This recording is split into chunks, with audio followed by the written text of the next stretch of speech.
Alright, let's begin the story.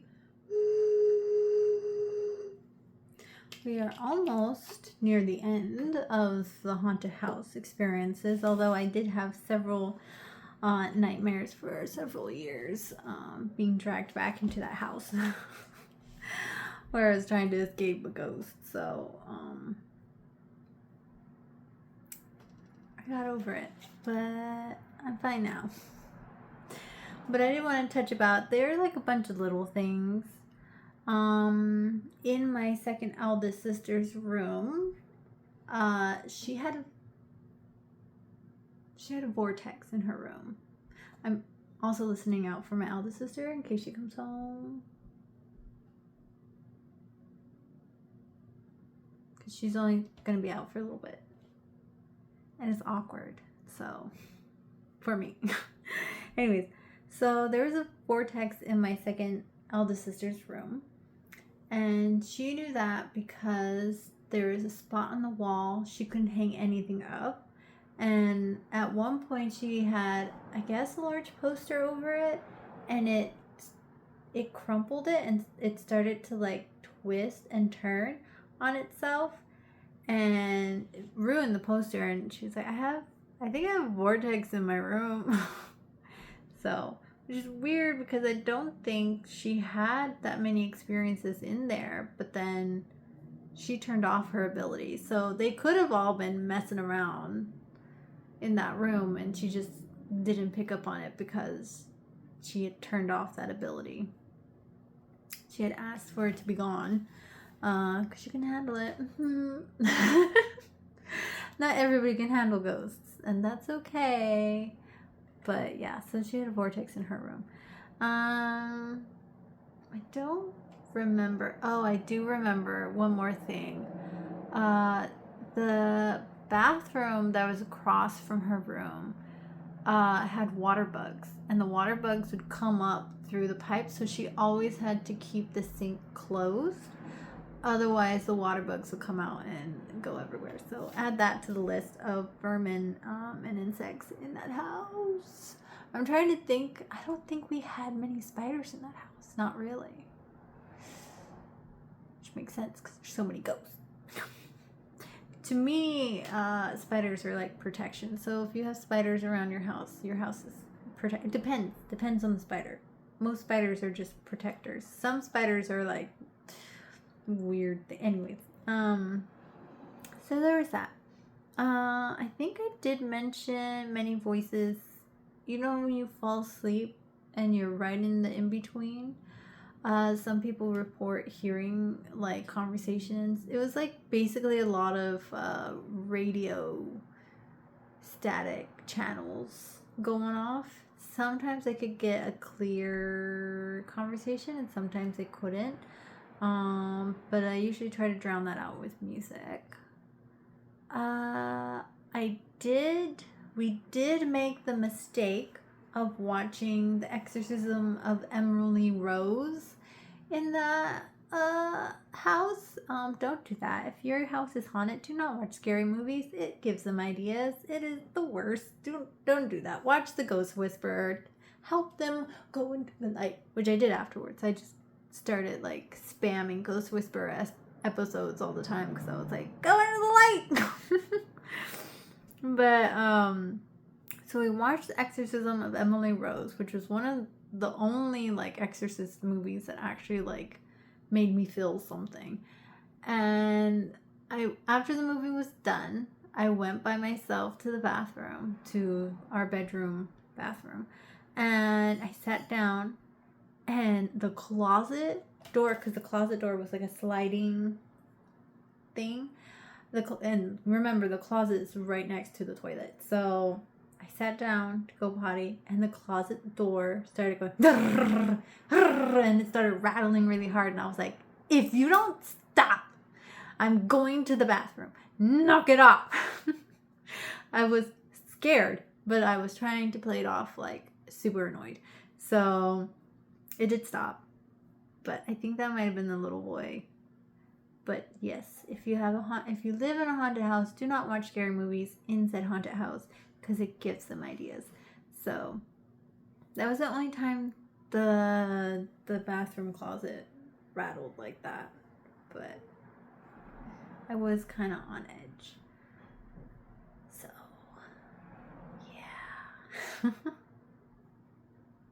And I think, there was something with a sleep paralysis spirit. I don't think that was the entity slash incubus that was in that room that got attracted, because I was very yearning for love. When you yearn for love too much, sometimes you attract things that feed off of that desire, or sometimes they get sent to you. But anyways, so I don't think that was it. It could have been, but I don't think so. This sleep paralysis creature liked to climb on top of me and scream in my face, and I couldn't move, I couldn't scream, I couldn't do anything. And then sometimes it would not be like the sleep paralysis. It just felt like there was something hovering over me. And then I would feel my skin depress and move, like someone was touching my skin. And so I could feel, you know how when someone touches your skin, you can feel it dimple and it depress and it move. And so that's what was happening. And I was like, stop touching me! Oh my god, all of me! Stop touching me! Oh my god! Be gone, you demon! So I don't know if it was a demon, but at that time I was heavily Catholic, so yeah. I casted it out with my energy. I later learned how to shield and how to project my energy. And I had a habit in the dream realm of chasing down scary, evil energy and like casting it out, which was a trip because it wasn't like a normal voice. My voice would get all raspy and like 1 to 2 octaves lower, and it would be very hard to speak. But then I would be like casting it out, and then I would clear it, and then I'd be like, all right, it's gone.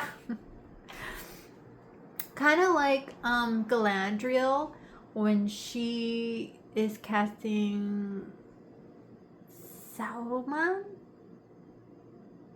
out, where she goes and her voice changes, that kind of thing. I think that was his name.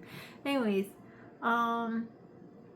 yeah, those are my experiences. I think the last ghost video I will record for this particular house will be about my eldest sister's experiences that she briefly mentioned, and then that'll be it. I did have, like I said, several nightmares. There was just being in the garage and being dragged back there. My second eldest sister did lock me in the basement at one point, but thankfully I'm smart and I took my keys, so I just unlocked the door. But she did it on purpose, and she turned off the light. She locked. I went down there to do laundry. She locked the door, and she turned off the lights. And I was like this. But I had my keys with me, so I opened the door anyways. And I was like, haha. You'd be like, that's mean. Yeah, that is mean. That was very mean. But I also like broke her door down once because she took a video that I was gonna watch, and she wouldn't give back. She ran to her room, and I broke her door in. But and then she gave me the video. So I can be quite scary sometimes. Sibling things. Yeah, so there's that. I did have some dreams from the other apartments with the ghosts. There was one with eyes and black sludge in a drain in a bathtub, but I don't remember exactly which house that was supposed to be, but that was disturbing. And then I remember the haunted house. I had a dream where there was a bed in the bathroom, and I was with a family member, and we sat up or we stood up, and don't remember.